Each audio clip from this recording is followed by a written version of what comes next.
Ini Bu Dani akan membahas 3 gelar yang paling spesifik atau paling sering atau tenar digunakan oleh umat Kristiani.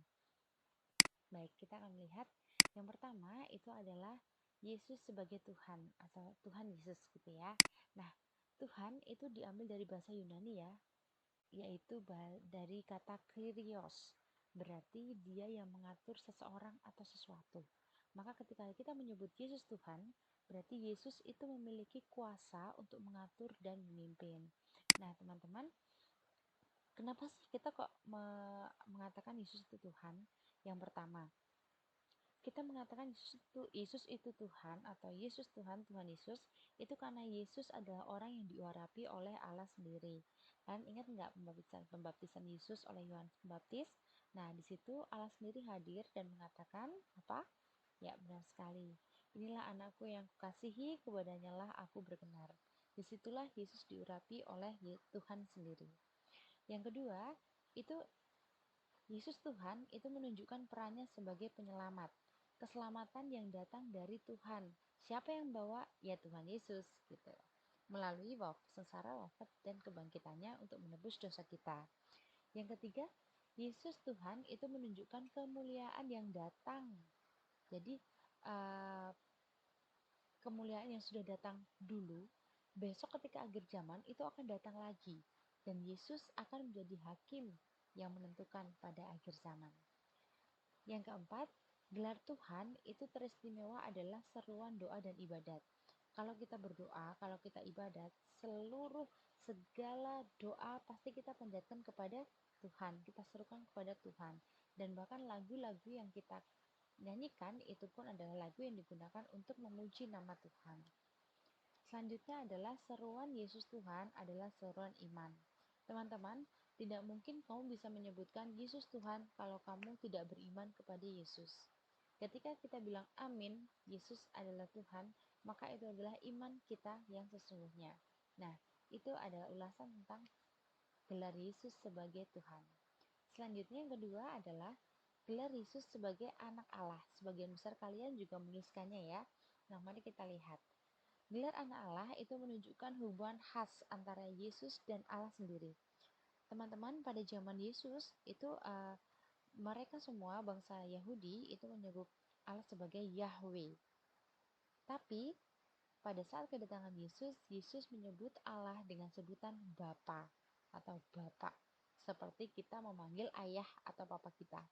Jadi Yesus di situ memperlihatkan bahwa Allah itu nggak jauh loh, tapi Allah itu dekat seperti Bapak kita sendiri. Nah, itu yang ingin ditunjukkan oleh Yesus. Yang kedua, ini juga menunjukkan bahwa Yesus dan Bapa itu berbeda. Teman-teman, nanti kita juga akan masuk ke pelajaran tentang materi Tritunggal Maha Kudus. Nah, itu di situ kita bisa melihat perbedaannya. Jadi, Yesus itu adalah salah satu peran dari Allah Bapa, yaitu sebagai penyelamat.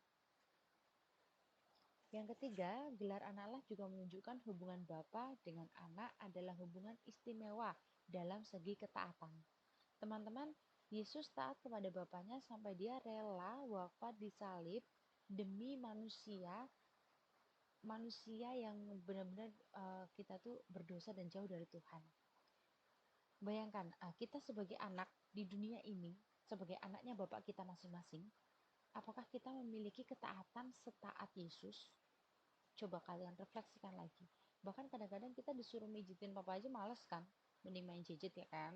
Atau kita mintain tolong papa untuk ngambil minum aja, itu malesnya setengah mampus ya kan. Nah, selanjutnya adalah gelar anak Allah juga menunjukkan pengetahuannya yang istimewa tentang Allah. Jadi Yesus itu memiliki pengetahuan yang luar biasa tentang Allah Bapa sendiri. Karena apa? Karena ya Yesus itu anaknya Bapa, anaknya Tuhan gitu. Jadi dia tahu, dia benar-benar mengenal Bapaknya, melebihi semua manusia. Selanjutnya, gelar anak Allah juga memperlihatkan kewibawaan Yesus. Ketika kita mengakui bahwa Yesus anak Allah, maka Yesus memiliki kewibawaan ilahi sebagai putra dari Allah sendiri, sang pencipta alam semesta. Nah, itu adalah gelar dari Yesus anak Allah. Selanjutnya adalah gelar Yesus sebagai juru selamat. Ini pasti kita tahu semua ya.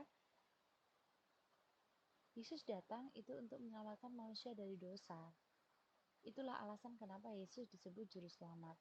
Dia sengsara, wafat, dan mati disalib untuk kemudian bangkit. Yang kedua, keselamatan yang dibawa Yesus itu erat hubungannya dengan kasih karunia Allah. Siapa yang mengutus Yesus? Ya Allah sendiri. Maka ini sebenarnya adalah kasih Allah kepada manusia. Allah ingin hubungan antara Allah dan manusia itu erat kembali. Dengan apa? Dengan salib Kristus. Nah, selanjutnya, keselamatan Kristen itu dihubungkan dengan hidup dan perjuangan Yesus Kristus. Bagaimana Yesus berjuang sebagai manusia untuk menuntaskan segala kisah sengsara dan kemudian wafatnya. Teman-teman, tidak mudah ya bagi seorang manusia untuk menerima bahwa dirinya difitnah, untuk menerima bahwa dirinya harus dihukum padahal dia tidak bersalah. Coba kalau kamu berada di posisi Yesus, pasti kamu sudah membelot habis-habisan, mencari pembelaan habis-habisan dari sana sini, ya kan? Tapi Yesus dia tetap taat karena dia tahu bahwa misinya itu untuk menyelamatkan manusia. Kemudian yang keempat, keselamatan itu berkembang dalam perwataan. Keselamatan itu berkembang dalam pewartaan Yesus. Teman-teman, pewartaan Yesus itu tidak jalan di tempat. Pertama kali Yesus mewartakan itu ketika dia selesai dari berpuasa. Dia memanggil 12 rasulnya, kemudian berjalan di sepanjang tanah di Palestina untuk mewartakan tentang kerajaan Allah. Dan ketika Yesus wafat dan kemudian bangkit, apakah pewartaannya selesai? Tentu saja tidak. Ternyata pewartaan Yesus itu terus berkembang, semakin banyak yang mengikuti Yesus dan semakin banyak yang diselamatkan. Nah, selanjutnya, keselamatan dalam gereja itu terlaksana secara sakramental. Teman-teman, gereja Katolik memiliki 7 sakramen ya. Yang pertama adalah baptis. Nah, baptis itu adalah pintu untuk menuju kepada Yesus, pintu untuk bergabung dengan gereja Katolik. Nah, ini adalah salah satu gerbang keselamatan yang disediakan oleh gereja Katolik bagi semua orang yang ingin mengikuti Kristus. Dan yang terakhir adalah Yesus sebagai juru selamat itu datang untuk menolong umat manusia karena manusia itu ternyata tidak dapat menolong dirinya sendiri di hadirat Allah. Maka sebagai senjata pamungkasnya Allah itu adalah Yesus sendiri yang turun menjadi manusia, memahami manusia untuk akhirnya menyelamatkan manusia. Nah, teman-teman, itu adalah 3 gelar Yesus yang sangat populer, sangat sering kita gunakan dan kita sebutkan. Nah, sekarang kita akan melihat apa sih sebenarnya arti dan makna gelar Yesus itu bagi umat Kristiani sendiri. Baik, kita lihat ya. Yang pertama, jika kita mengakui bahwa Yesus itu adalah Tuhan, maka itu berarti yang pertama, kita mengakui bahwa Yesus itu adalah pimpinan dan junjungan kita. Dan karena kita mengakui bahwa Yesus pimpinan dan junjungan kita, maka kita akan taat kepada semua perintah-perintah Yesus. Karena kita sudah mengangkatnya sebagai pimpinan kita. Yang kedua, kalau kita sudah mengakui Yesus adalah Tuhan, itu berarti kata-kata Yesus itu adalah sebagai kata terakhir kita. Artinya, setiap kali kita stuck, setiap kali kita bingung, setiap kali kita resah, maka kita akan membuka kitab suci untuk mencari apa kata Yesus tentang permasalahan kita.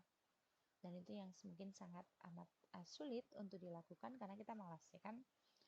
Kemudian, yang ketiga, apabila kita mengakui Yesus sebagai Tuhan, maka itu berarti pengakuan kita terhadap Yesus itu merupakan pengakuan iman. Seperti Bu Dani bilang tadi, hanya orang beriman yang bisa mengaku bahwa Yesus adalah Tuhan. Selanjutnya, jika kita mengakui bahwa Yesus adalah anak Allah, maka itu berarti Yesus adalah pribadi yang menampilkan wibawa dan pesona ilahi. Dia berasal dari Allah sendiri, maka Allah yang akan memancarkan pesonanya. Kemudian yang kedua, teladan bagi kita dalam hal ketaatan. Seperti yang Bu Dani tadi bilang, kalau kita mengakui Yesus sebagai anak Allah, maka kita menjadikan Yesus itu panutan kita dalam hal ketaatan. Jadi, yuk kita coba dari hal kecil. taat untuk mengerjakan tugas secara teratur pada jamnya. Nah, itu akan permudah kalian nantinya dalam di akhir semester sehingga tidak perlu menumpuk-numpuk banyak sekali tugas untuk mendapatkan hasil yang maksimal. Yang ketiga, menumbuhkan rasa devosi dan penyerahan diri. Kalau kamu mengakui Yesus adalah anak Allah, maka kamu akan menumbuhkan rasa devosi dan penyerahan diri dalam dirimu sendiri. Menyerahkan pasrah kepada Tuhan, Tuhan Yesus yang adalah Allah. Nah, teman-teman, yang ketiga, jika kita mengakui bahwa Yesus adalah juru selamat, maka itu berarti kita bersedia untuk mengikutinya dan bersedia dibaptis sebagai tanda iman akan tawaran keselamatan dari Yesus. Ingat ya, ini tawaran, jadi bukan paksaan. Yang kedua, menjadikan Yesus sebagai penolong untuk sampai kepada Allah. Setiap kali kita berdoa, kita akan mengatakan dengan perantaraan Kristus Tuhan dan Juru Selamat kami. Amin. Ya kan? Kebanyakan dalam doa dalam gereja Katolik pasti akhirnya itu dengan perantaraan Kristus Tuhan, Yesus Tuhan, sebagainya. Jadi kita membawa Yesus dalam setiap doa kita untuk menolong kita sampai pada Allah sebagai perantara. Dan yang ketiga adalah tentu saja hidup sesuai dengan firman Tuhan atau firman Yesus. Di mana firman bisa kita dapatkan?